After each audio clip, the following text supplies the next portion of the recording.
नमस्कार बच्चों, मैं संगीता सेन आपकी हिंदी टीचर एनवेल ऑनलाइन स्कूल में आपका स्वागत करती हूँ। आज हम पढ़ेंगे कक्षा 6 के पाठ बचपन का पार्ट 3, जिसमें है सारे प्रश्नों के उत्तर और शब्दार्थ। लेते हैं आज हम पहले शब्दार्थ। पहला शब्द है सयाना। सयाना का अर्थ है बड़ा या समझदार। अगला शब्द शताब्दी। शताब्दी का अर्थ है 100 वर्षों का समय। अगला शब्द ग्रे। ग्रे का अर्थ है स्लेटी। अगला शब्द पोशाक। पोशाक का अर्थ है वेशभूषा या वस्त्र। अगला शब्द है बाजू। बाजू का अर्थ है बाह। अगला शब्द है खुराक। खुराक का अर्थ है औषधि की मात्रा या जो दवाई डालते हैं ना, वो कितनी मात्रा में लेनी है। अगला शब्द है फ्रिल। फ्रिल का अर्थ है झालर। अगला शब्द रिबन। रिबन का अर्थ है फीते। अगला शब्द है बारीक। बारीक का अर्थ है यहाँ पर महीन। अगला शब्द है इतवार। इतवार का अर्थ है रविवार। अगला शब्द शू। शू का अर्थ है जूते। अगला शब्द है शनिश्चर। शनिश्चर का अर्थ है यहाँ पर शनिवार।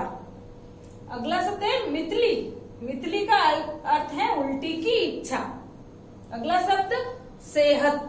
सेहत का अर्थ है स्वास्थ्य। अगला शब्द है ऑलिव ऑयल। ऑलिव ऑयल का अर्थ है जैतून का तेल। अगला शब्द कैस्टर ऑयल। कैस्टर ऑयल का अर्थ है अरंडी का तेल। अगला शब्द गंध। गंध का अर्थ है महक। अगला शब्द लेमनेड विम्टो, जो कि बुक में एक शब्द आया है जिसका अर्थ है शीतल पेय पदार्थ, यानी ठंडे पेय यानी पीने योग्य पदार्थ। रेस्तरा। रेस्तरा का अर्थ है रेस्टोरेंट। अगला शब्द है ब्राउन। ब्राउन का अर्थ है भूरा कलर। अगला शब्द दिलचस्पी। दिलचस्पी का अर्थ है यहाँ पर इच्छाएं। अगला शब्द है कन्फेक्शनरी, यानी कन्फेक्शनरी किसे कहते हैं? इसका अर्थ है वह दुकान जहाँ बिस्किट, नमकीन, मिठाई आदि मिलते हो, यानी कन्फेक्शनरी की दुकान। स्टॉक। स्टॉक का अर्थ है यहाँ पर भंडार। अगला शब्द है छुटपन। छुटपन का अर्थ है बचपन। अगला शब्द मौका। मौका का अर्थ है यहाँ पर अवसर। अगला शब्द ननिहाल। ननिहाल का अर्थ है माँ का गांव या माँ का घर। अगला शब्द सुनहरी। सुनहरी का अर्थ है सोने जैसी, यानी सोने जैसी दिखने वाली। अगला शब्द है रीज। रीज का अर्थ है पहाड़ के ऊपर का सीधा व लंबा भाग। अगला शब्द मॉल। मॉल का अर्थ है वहाँ पर शिमला का बाजार। अगला शब्द मॉडल। मॉडल का अर्थ है यहाँ पर प्रतिरूप। अगला शब्द है सुरंग। सुरंग का अर्थ है गुफा। लेते हैं आगे प्रश्नों के उत्तर। पहला प्रश्न है, लेखिका बचपन में इतवार को क्या क्या काम करती थी? जो लेखिका थी ना, वो रविवार के दिन क्या क्या काम करती थी? इसका उत्तर है लेखिका बचपन में रविवार को मोजे धोने और जूते पॉलिश करने का काम करती थी। अगला प्रश्न है, तुम्हें बताऊंगी कि हमारे और तुम्हारे समय में कितनी दूरी हो चुकी है। इस बात के लिए लेखिका क्या क्या उदाहरण देती है? हमने पाठ में पढ़ा ना, तुम्हें बताऊंगी कि हमारे और तुम्हारे समय में कितनी दूरी। दूरी का मतलब कितना परिवर्तन हो रखा है, कितना परिवर्तन हो गया है, वो लेखिका बताती है। क्या बताती है? इसका उत्तर होगा, लेखिका बताती है कि उनके समय में कुछ घरों में ग्रामाफोन थे, यानी कुछ घरों में ग्रामाफोन वो ही थे। रेडियो और टेलीविजन नहीं थे, यानी रेडियो और टीवी जैसी चीजें उनके जमाने में नहीं थी। उस समय में चलने वाली कुल्फी अब आइसक्रीम हो गई, यानी उस समय में जो चलती थी कुल्फी, उसको अब क्या कहते हैं? अब किसमें तब्दील हो गई? वो आइसक्रीम में। कचौड़ी और समोसे पेटीज में बदल गए। कचौड़ी समोसे किस में बदल गए? पेटीज में। सहतूत फल से और खसखस के शरबतों की जगह अब कोक और पेप्सी ने ले ली है। यानी वो कहती हैं कि हमें पहले सहतूत फल से और खसखस का शरबत पिलाया जाता था ठंडा शीतल पेय के रूप में, लेकिन अब उसकी जगह किसने लेनी है हमारे युग में? कोका कोला और पेप्सी ने। अगला प्रश्न है, पाठ से पता करके लिखो लेखिका को चश्मा क्यों लगाना पड़ा? चश्मा लगाने पर उनके चचेरे भाई उन्हें क्या कहकर चिढ़ाते थे? इसका उत्तर है, लेखिका को चश्मा इसलिए लगाना पड़ा क्योंकि वह रात को टेबल लैंप की रोशनी में काम करती थी। क्योंकि लेखिका क्या करती थी, सुबह में तो काम नहीं करती थी और जो भी काम होता लिखाई पढ़ाई का वो टेबल लैंप की रोशनी में करती थी। उसकी वजह से उनकी आंखें कमजोर हो गई और आंखें कमजोर होने की वजह से छोटी उम्र में ही उनको चश्मा लगाना पड़ा।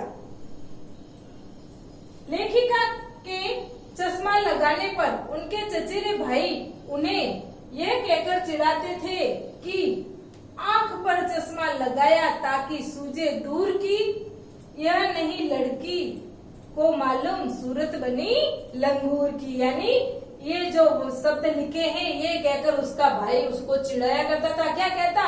आंख पर चश्मा लगाया ताकि सूझे दूर की। यानी उसका चचेरा भाई क्या कह के चिढ़ाता कि तूने आंख पे चश्मा इसलिए लगाया है कि तेरे को दूर का दिखाई दे, यह लड़की को मालूम नहीं सूरत बनी लंगूर की। उसका भाई कहता है इस लड़की को ये पता ही नहीं है कि चश्मा लगाकर इसकी सूरत कैसी लग रही है, लंगूर जैसी लग रही है, बंदर जैसी लग रही है। लेते हैं अगला प्रश्न, लेखिका कौन कौन सी चीजें बचपन में मजा ले लेकर खाती थी? उनमें से प्रमुख फलों के नाम लिखो। यानी लेखिका को बचपन में क्या क्या अच्छा लगता था और वो क्या क्या मजे लेकर खाती थी, उनके अपने को नाम लिखने हैं। तो इसका उत्तर होगा, लेखिका चॉकलेट, चने मजे ले लेकर खाती थी। शिमला के काफल, रसबरी और कसमल ये आदि फल उन्हें बहुत अच्छे लगते थे। लेते हैं अगला प्रश्न, भाषा की बात से। भाषा की बात से प्रश्न है, क्रिया से भाववाचक संज्ञा बनाओ। जैसे कि आपकी बुक में पुस्तक में दे रखा है, जैसे मारना से मार, हारना से हार, काटना से काट आदि। यानी ये शब्द आपकी पुस्तक में दे रखे हैं। क्रिया से आपको क्या बनानी है? भाववाचक संज्ञा। वैसे क्रिया होती क्या है ना, जिसमें किसी काम के होने का बोध हो या करने का बोध हो उसे क्रिया कहते हैं। वैसे यहाँ पर क्रियाएं दे रखी वो आपने पढ़ी, जैसे हारना से हार, काटना से काट। उसी प्रकार अपने को इस पाठ से कुछ शब्द क्रिया से संबंधित शब्द निकाल के और नए शब्द आपको उसको क्या करना है? भाववाचक संज्ञा में परिवर्तित करना है। जैसे मैंने लिए है यहाँ पर पहला क्रिया शब्द लिया है पुकारना। पुकारना का भाववाचक संज्ञा क्या बनेगी? पुकार। क्या बनेगी? पुकार। अगला शब्द है बढ़ना। बढ़ना एक क्रिया है, क्रिया से भाववाचक संज्ञा क्या बनेगी? बराव। अगला शब्द है बदलना। बदलना एक क्रिया है, इससे भाववाचक संज्ञा बनेगी बदलाव। अगला शब्द है घूमना। घूमने की भाववाचक संज्ञा बनेगी घुमाव। क्या बनेगी? घुमाव। अगला क्या है? लगाना।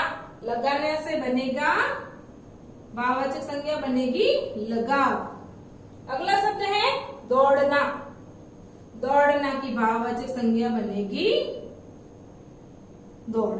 ये तो हो गए अपने क्रिया से भाववाचक संज्ञा बनाना वाला प्रश्न पूरा। लेते हैं अगला प्रश्न जो कि आपकी पुस्तक में दे रखा है। 4 दिन, कुछ व्यक्ति और 1 लीटर दूध आदि जैसे शब्द आपकी पुस्तक में दे रखे हैं, जिसके अंदर आपको इसके अंदर कौन सा विशेषण है उसकी जानकारी देनी है। तो ये पढ़ते ही अपने को पता 4, कुछ, 1 लीटर, यानी इसके अंदर अपने को सारी क्या विशेषण की जानकारी देनी है। तो उससे पहले विशेषण होता क्या है, विशेषण कैसे कहते हैं? विशेषण संज्ञा या सर्वनाम की विशेषता बताने वाले को विशेषण कहते हैं। और ये विशेषण 4 प्रकार के होते हैं। पहला गुणवाचक, दूसरा संख्यावाचक, तीसरा परिमाणवाचक और चौथा संकेतवाचक या सार्वनामिक विशेषण भी जिसे कहते हैं। और आपकी पुस्तक में जो ये उदाहरण दे रखे हैं वो है संख्यावाचक और परिमाणवाचक विशेषण के। पहला है संख्यावाचक विशेषण। संख्यावाचक विशेषण जिस संज्ञा शब्दों से या सर्वनाम शब्दों से हमें संख्या का बोध हो, है ना, उसे कहते हैं संख्यावाचक विशेषण। और उसके अंदर निश्चित संख्या दे रखी है तो निश्चित संख्यावाचक विशेषण, और निश्चित संख्या नहीं दे रखी है तो अनिश्चित संख्यावाचक विशेषण। दूसरा है परिमाणवाचक विशेषण। उसके अंदर माप तोल संबंधी संज्ञा सर्वनाम के जो भी शब्द उसमें माप तोल संबंधी हमको जानकारी मिलती है। माप तोल जैसे लीटर में, किलो में हो ना, उससे संबंधी हमें जानकारी मिलती है तो वो कहते हैं परिमाणवाचक विशेषण। आइए बढ़ते हैं। आप इसके अंदर 4 उदाहरण दे रखे, उसके अंदर आपको पता लगाना है कि इसके अंदर कौन सा विशेषण है। जैसे यहाँ पे दे रखा था 4 दिन, तो 4 क्या है, निश्चित है और संख्यावाचक भी है, तो इसको अपन क्या कहेंगे, ये निश्चित संख्यावाचक विशेषण का उदाहरण है। दूसरा है कुछ व्यक्ति। इसमें कुछ क्या है, अब हमें पता ही नहीं। कुछ यानी कोई संख्या निर्धारित नहीं है। कुछ व्यक्ति बहुत सारे भी हो सकते हैं, कम भी हो सकते हैं, है ना, तो इसमें क्या हो जाएगा, अनिश्चित संख्यावाचक विशेषण। अगला है 1 लीटर दूध, यानी मैंने पहले ही बताया परिमाणवाचक, यानी इसके अंदर क्या होगा, माप तोल संबंधी। ये 1 लीटर दूध अपन इसको गिन तो नहीं सकते ना, तोल सकते हैं, है ना, तो ये किस में आ जाएगा, परिमाणवाचक विशेषण। लेते हैं इसी तरह ये जो कुछ उदाहरण दे रखे हैं उसमें आपको पहचान करनी है। पहला है मुझे 2 दर्जन केले चाहिए। इसके अंदर कौन सा होगा, संख्यावाचक विशेषण, क्योंकि इसके अंदर संख्या आई है। पहला शब्द संख्या क्या है, 2 दर्जन केले चाहिए। 2 दर्जन केले में कितने केले होते हैं आपको पता है, 1 दर्जन में 12 होते हैं तो 2 दर्जन में 24 केले होंगे, तो अपन ये गिन सकते हैं। और ये क्या है, निश्चित है, तो इसमें क्या होगा, पहले में निश्चित संख्यावाचक विशेषण। निश्चित संख्यावाचक विशेषण, ठीक है। दूसरा है 2 किलो अनाज दे दो। 2 किलो अनाज दे दो। अब इसके अंदर अपन अनाज को गिन तो नहीं सकते, ये माप तोल संबंधी है, तो इसमें क्या होगा, परिमाणवाचक विशेषण। अब ये तो पता चल गया इसमें परिमाणवाचक विशेषण है, लेकिन इसमें भी क्या दे रखा है, 2, तो ये क्या हो जाएगा, निश्चित परिमाणवाचक विशेषण।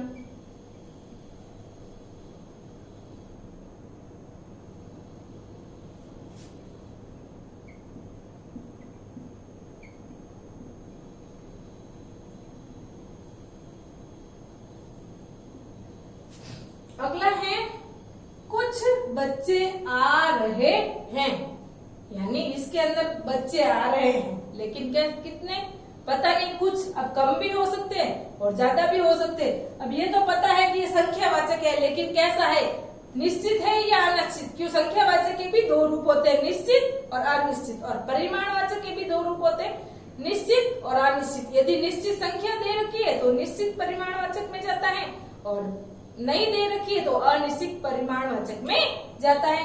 तो यहाँ पर है कुछ बच्चे आ रहे हैं, तो बच्चे अपन गिन तो सकते हैं, यानी ये है तो संख्यावाचक शब्द। अब इसके अंदर कुछ दे रखा है, तो कुछ शब्द क्या है, अनिश्चित संख्या की ओर संकेत करता है, तो इसके अंदर क्या आ जाएगा, अनिश्चित संख्यावाचक शब्द।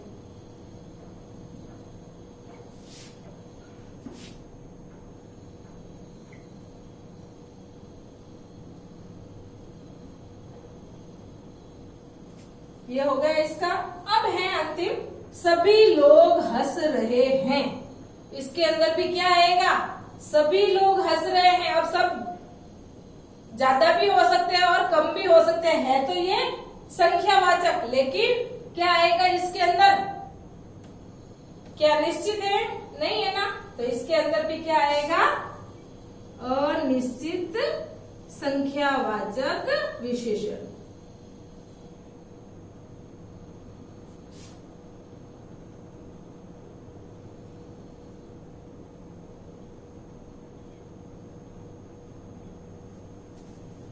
ये हो गए इस पाठ में जो व्याकरण से संबंधित आपकी इस पाठ के पीछे जो प्रश्न दे रखे थे वो पूरे, और अनुमान और कल्पना के आधार पर, कल्पना और अनुमान के आधार पर जो भी प्रश्न आपकी इस पाठ के पीछे दे रखे हैं कृपया वो घर बैठकर आप हल करें। और ये पाठ हो गया अपना पूरा। धन्यवाद।